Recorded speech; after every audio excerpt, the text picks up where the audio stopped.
everyone, welcome back to the long time coming Binge and Build. Today I'm going to be talking about The Princess Hours. It was a 2006 Korean drama, and it takes place in like an alternate timeline where the Korea still has a monarch. It's a story about a normal girl named, and if I do not pronounce these names right, please forgive me. I think it's Shay. I think I pronounced that wrong, but I'm sorry. Who suddenly gets married off to the crown prince, Lee. And there's a lot of drama. And I want to talk about a little bit of the promise in this story so you guys kind of get a little bit more background. A normal girl, it is very much that setup where, the normal girl, kind of like Princess Diaries, but better. And more depth and more character development and things like that. The promise was that, Shay's grandfather made a promise to the grandfather of the crown prince that when their kids grew up, they would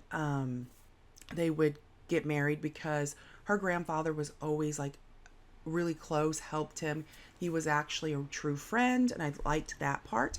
However, he wasn't the original crown prince that it was promised to. It was actually another character whose father passed away, and of course when that happened it shifted, and it was the crown prince in this original and this in this story that takes place, but you find that later on. So we're gonna go ahead and talk all about this series, and I decided to cover this one. It is one of my favorite series that K-dramas I've watched. This is not my first time binging it. I re-binged it for this episode because it has been a while, but it is one of my favorites. But I want to talk about some of the stuff that you guys might dislike, stuff that I like, I just want to kind of give you an overall view of the show. I will also tell you where it's streaming. It is currently streaming on a app, a streaming service called Viki. So definitely check out Viki if you like K-dramas, if you like C-dramas, if you like J-dramas, if you like animated content, definitely check it out. So we're going to go ahead and start into some of the different parts of the show. And we're going to start with kind of some of the review of the show. But anyway, and some highlight moments and some bad moments as well, or moments that I don't care necessarily for. So at the center of this whole show, you do have the crown prince. He's very cold and emotionally distant. He is carrying a weight. He is going to be the king, and he doesn't necessarily want that responsibility. He just wants to be able to live free. He even talks about, you'll never live free. You'll be the palace's like, you'll be the palace's like almost like doll. They use doll a lot.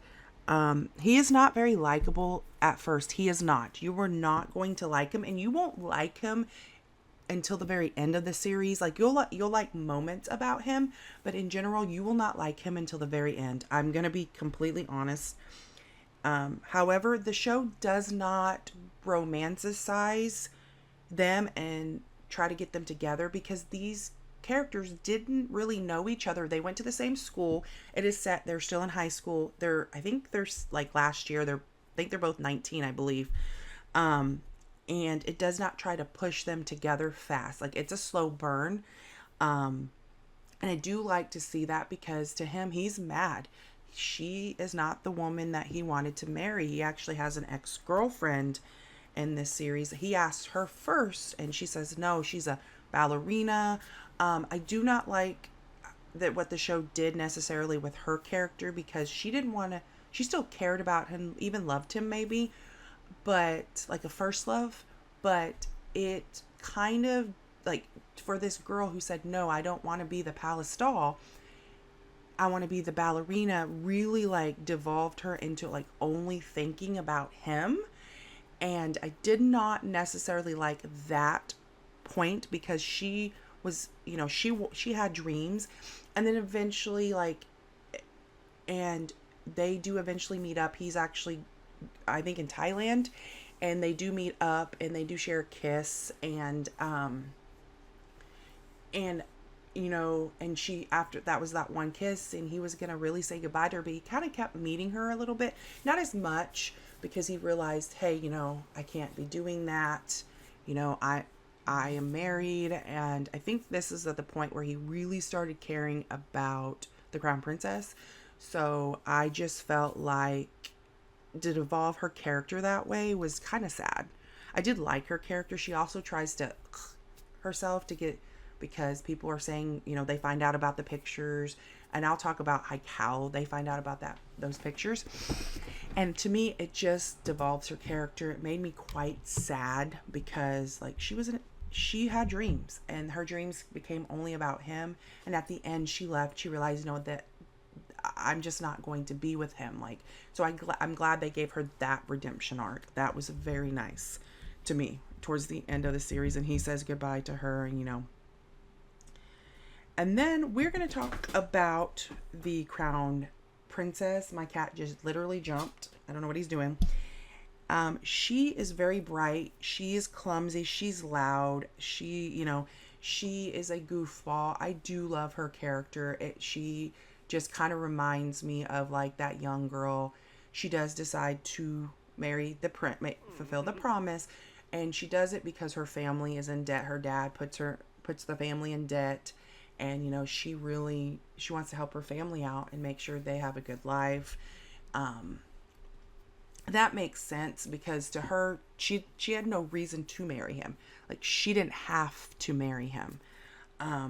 But I also think that promise happened because they needed positive light. Like, they needed something positive for the for the oh my gosh, their kingdom or the people. So I do like her.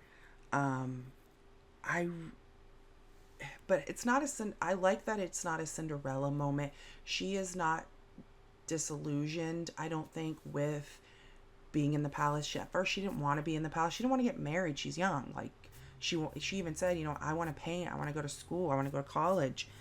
And I like that it showed that when she was like, she went to princess trainings. That's why I say it's a little bit similar to Princess Diaries, but different and even better in my opinion, because they do training, and she's not good. And I like how it took her a while. She's very slow, because she never grew up this way. She was a regular girl, so to her, she never grew up this way, and she even calls it suffocating. She misses her family. Like I said, she's young, and we love that she does have some character development, and even the crown prince has some great character development in the show, and how he starts to respect the crown princess.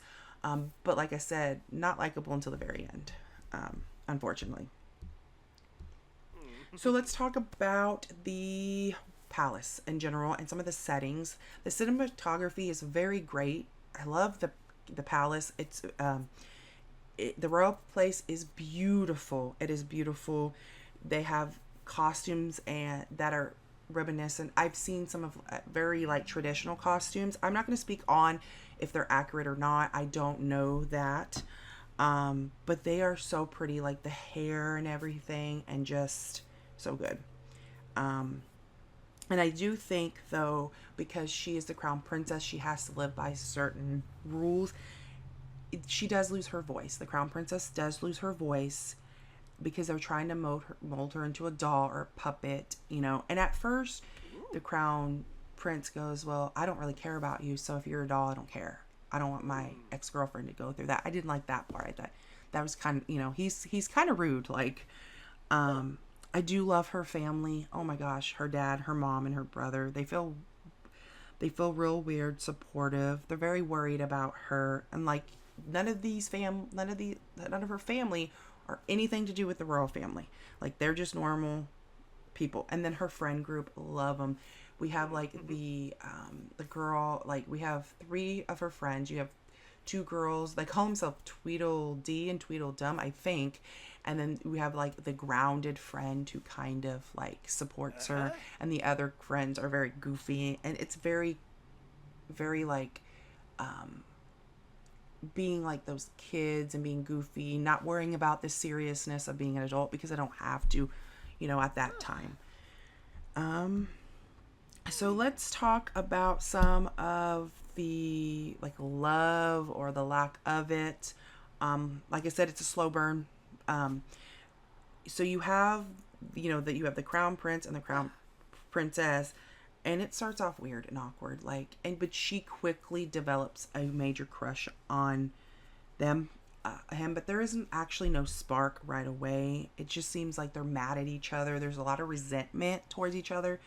Um, but it makes the slow build work. Like it looks like you're seeing a guy who's very much a loner, I would say, very doesn't want to be the crown prince. He even tells her, I'll if you want the divorce, I'll stop being crown prince and I'll give you the divorce. Um, and when they do start caring about each other, you do really like that part. It felt real in the sense. However, he can be kind of mean to her. It is messy. It is a messy love story. I'm going to be honest. He does have a lot of baggage. Like I said, he has an ex who regretted turning him down. And I think she regretted turning him down because he was no longer going to be there like he always was. So I think she regrets that more than like she cares about him almost. She doesn't know what she wants, and it's okay because she's a young girl. She's not a villain. I don't consider her a villain. I consider her someone that is young and doesn't know what she wants, and that's okay. That's okay. However, I just don't like how they developed her character a little bit. They kind of took her to the extreme. And then you have the other prince who is Yul, and he is Shin's cousin. And here is like the background on that. He was the original grandchild that was supposed to be tied into that marriage. So he's the original guy tied into that marriage. We're supposed to marry her, the crown princess, but because his father passed, it got switched over to the now crown prince. He's very quiet. He is not a bad character. He really is not. At first, he's the typical nice guy, but then until he is not the nice guy, because he starts wanting what Shin has, and she does, Shay does turn him. I don't think it's Che. I think Che does turn him down, or the crown princess. I say these names wrong. Please forgive me. And she wants a friend because she needs a friend that really can help support her in the kingdom. So she really wants this friend, and it spirals into obsession. Like he doesn't hear what she's saying. And with him, I don't think it was necessarily love. I think it was grieving of what could have been. And that's what, watching it again, it was grieving what he could have been. And, he was sneaking off with her. Even the crown prince said, to her, the crown princess, you're going to marry my cousin. So I think a lot of the hostility was jealousy and being like, do you want my cousin? So there was some jealousy, love triangle. This is what some of these shows are known for. K-dramas are known for. This love triangle was a long time. I was hoping finally they would just stop, with the love triangle. But that happened till the end. He finally accepted, like, I'm never going to be with her, which was nice. So let's talk about some of the stuff that really worked for me. I like the tension of the show. It was okay to make you feel uncomfortable. It didn't rush the romance, and I think that's what's really good. And the outfits are beautiful, stunning. Definitely 2006 hairstyles, everything. 2006, wonderful time period. I love a lot of that stuff. Some of the pacing was kind of off because they kind of, I think, did the love triangle a little too long. So let's talk about some of my favorite scenes and some of the scenes that really kind of worked for me. I loved their first date together. Oh my gosh, their first date when they're running in the street, because he supposedly started a fire. And I didn't talk about that aspect. I want to talk about Yul a little bit longer because I kind of forgot. Yul and his mother want the kingdom back because they lost it when her husband and dad died. And so they start kind of putting pictures out and making the crown prince look bad, even the crown princess look bad. And she does kind of push his ex-girlfriend into doing that, into continuing to go after him. So I do think it's not all the ex-girlfriend's fault, but so he starts a fire. They go on TV. The crown princess talks about divorce, and that's a big no-no. And he gets mad because he did really pour his heart out to her, but then a fire gets started. It was actually not. It wasn't a real fire, because at the time they kind of make the crown prince, the cousin and the mom come back into the kingdom because people really liked the original, Yul's father, and they come back. They finally, there's a lot of drama, and you're like, oh my gosh, some more drama, because he was mad at her, crown prince, because he poured his heart out and she's like, I want a divorce. And he gets in trouble, and they're about to send him away, and they have their first date and their first kiss. Wonderful first date. It was beautifully done.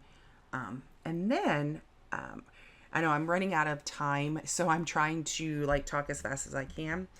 And then, because she was meeting a man and she met Yul, and that people thought she was having an affair, she got in, she was sitting there for days saying, please forgive, us, please forgive him, us for doing, saying divorce and all this. And she didn't eat. She was just kneeling as some old practice. And she, oh my goodness. And I kind of forgot what I was saying. So he does tell the truth. He does say he loves her. And I forgot to talk about Shin's sister. Love her. She's such a smart character in the series. She kind of makes logical sense. I do love all the characters in there. I just don't think I'll have time to really mention all of them. I'm just kind of giving my over thoughts, the main storyline.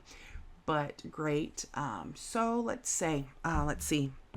So that happens. They leave for England because she tries to crash her car because, her crimes are, because Yul does say what happens and he blames himself. So they go back to England. That's where they were living for years after their dad died.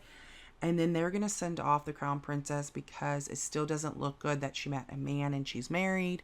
So they send her off to study overseas, and she does. I do love that part. She gets to be independent and kind of learn and grow and be a young woman. And so he does, the crown prince gives up being a crown prince and gives it to his sister, and he's traveling with his grandmother to do good in the world. And they do meet. They do get married, a real marriage, and then at the very end, she does say she's pregnant. And then that's kind of where the story ends a little bit.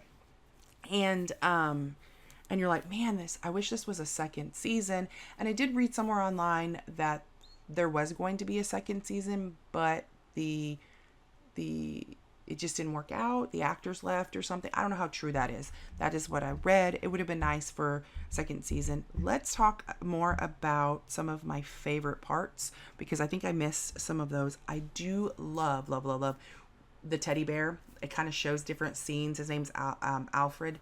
Love that part. There was another show that had the teddy bears. It was Playful Kiss, 2010. A Korean one. I did love it. I think it was the same company that made them, but I love the Alfred bear. They even go to a museum of him and see iconic Alfred doing some of the iconic, I think there's a Marilyn Monroe Alfred or a bear that looks like Alfred doing that pose, iconic. I love the museum part.